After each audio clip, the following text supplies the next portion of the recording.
Assalamualaikum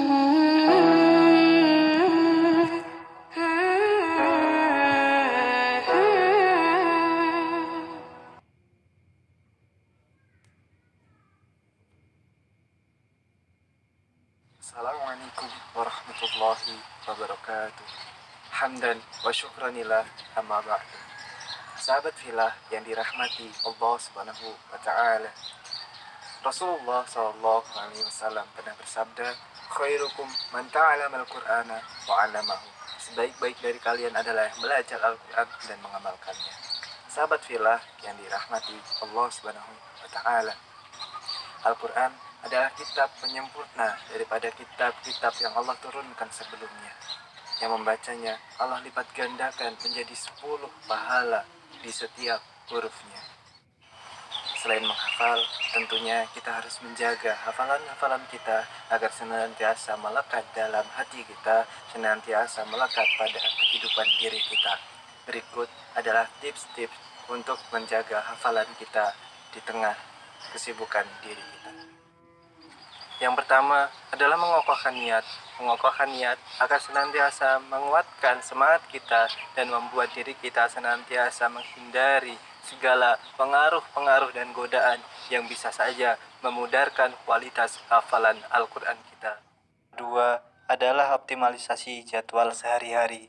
Buatlah jadwal keseharianmu, mulai dari bangun tidur hingga tidur kembali. Membuat jadwal tersendiri untuk bisa membaca Al-Quran di tengah kesibukan. Misalnya dengan membaca 1 juz setiap selesai sholat.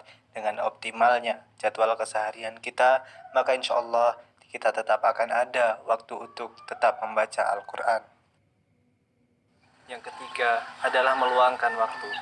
Sejatinya Al-Quran ingin menjadi yang diprioritaskan, bukan hanya menjadi simpanan. Ia tidak suka dibaca dengan sisa waktu dan sisa tenaga. Jadi, mari kita ubah paradigma kita yang awalnya membaca Al-Quran di waktu luang menjadi meluangkan waktu untuk membaca Al-Quran.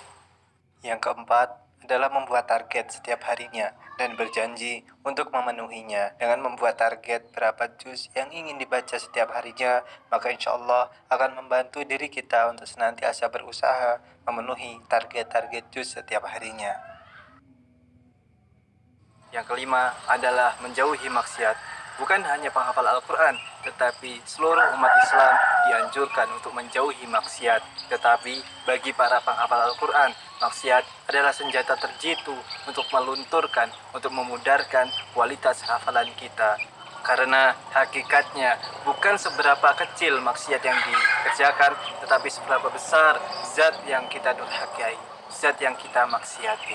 Maka untuk itu, marilah senantiasa kita untuk menjauhi maksiat.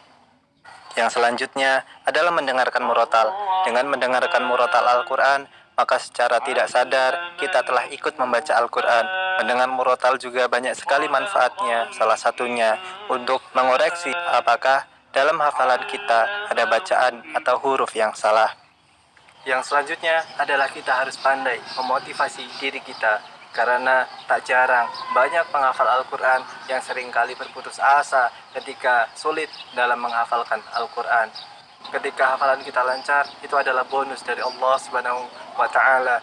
Jadi Allah lebih suka kepada hambanya yang senantiasa terus-menerus menghafalkan Al-Quran walaupun itu susah, daripada diberikan kelancaran hafalan tetapi esok harinya ia tidak mau membukanya kembali. Yang terakhir adalah doa. Secerdas apapun otak manusia, kalaulah tanpa pertolongan Allah, apalah daya. Hingga tersebut sebuah istilah, usaha tanpa doa adalah kesombongan dan doa tanpa usaha adalah kebohongan. Itulah beberapa tips yang dapat kita amalkan dalam upaya menjaga hafalan Al-Quran kita. Semoga kita senantiasa diberikan pertolongan, perlindungan, dan kekuatan dalam menjaga Al-Quran dan diberikan keselamatan dunia akhirat oleh Allah Subhanahu wa ta'ala. Billahi sabilil haq, fastabiqul khairat. Wassalamualaikum warahmatullahi wabarakatuh.